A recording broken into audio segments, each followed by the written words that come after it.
And we are live. Oh, excellent. Great. Good evening.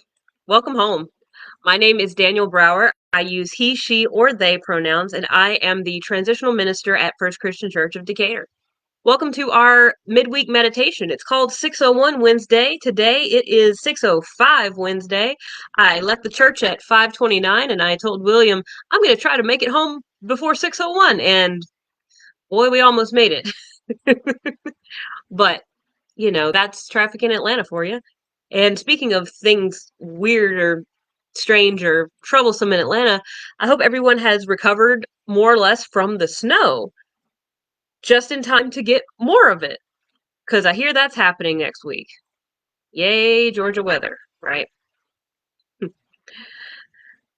Outside the window of my office, there is snow on the ground still. And also, the camellias are blooming, or they're trying to.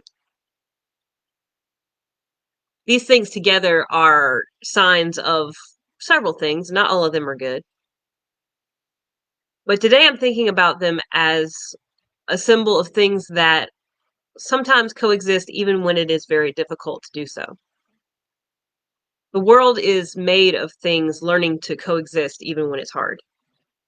Human civilization is built on exactly that. We say a lot around here that we are made for community, and that's true. Even God said it's not good for humans to be alone. We're made to be together. And also, being together is super hard. Sometimes everybody has an opinion and a preference, and sometimes those opinions and preferences don't gel. And sometimes people feel like they need to be right, and sometimes that doesn't work, and all that jazz. But even though it's complicated sometimes, as much as we were made for each other, we were also made to have those different and diverse opinions. It's a good thing that we have them. It can be tough to navigate, but the variety and diversity of human expression is what makes life so interesting. It's one reason that I'm really glad to be a disciple of Christ, the denomination, not in general, because diversity is a cornerstone of our identity. It's an amazing part of who we are and who we try to be as disciples of Christ, generally, not specifically. But try is the operative word there, right? Because sometimes being in community can be difficult. We like to say that we're a community and we're a family when it's as easy as bringing someone a meal when they've just had surgery or chatting with a friend who's a little bit down. And when it involves less comfortable things, it can be harder to talk about and harder to do. It can be really difficult to come alongside someone who's acting inappropriately or someone who has hurt you and say, hey, this is not cool right now. And I'm still walking with you.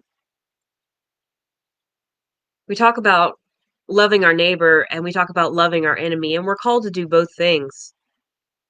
But what happens when you have someone who's not like an enemy, but you don't really want to be their neighbor either? They make you uncomfortable because they don't talk the way that you're used to, or they don't look like people you've met before. When I describe that kind of thing, an image comes to mind of a person who might look strange to my eyes, but because I've made them up in my head, I think I could be their friend no matter what. But real people are often a lot harder to work with. And that is what we are still called to do. I know the lighting is not doing me any favors right now, but I also hope I don't look as tired as I feel. But I'm tired tonight because today and this week I've been working with some of these frictions in community. It's something we're all coming face to face with lately. What does it mean to hang together with someone that you disagree with?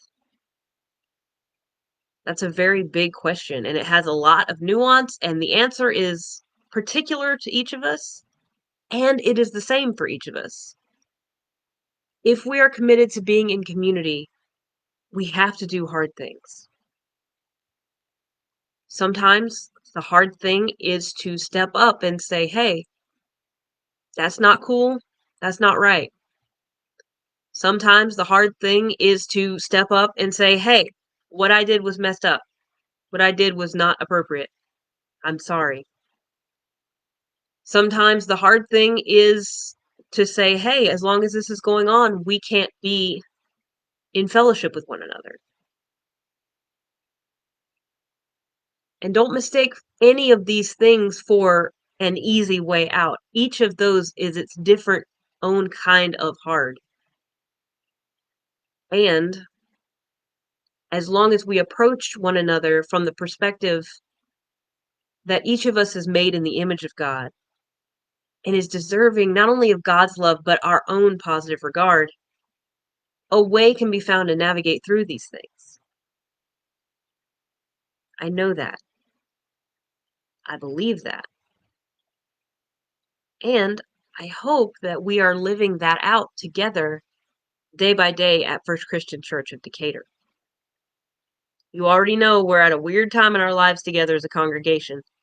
And this idea of diversity of opinion is getting a heck of a workout lately as we discern our future together.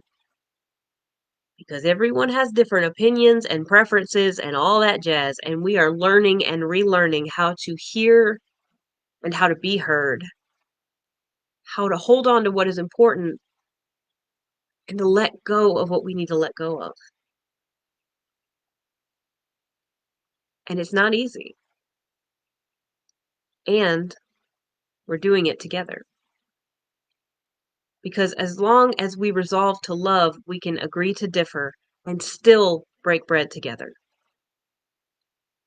Speaking of break bread together, we are not breaking bread together at church this week, but we will next week, so you're invited to join us on both occasions.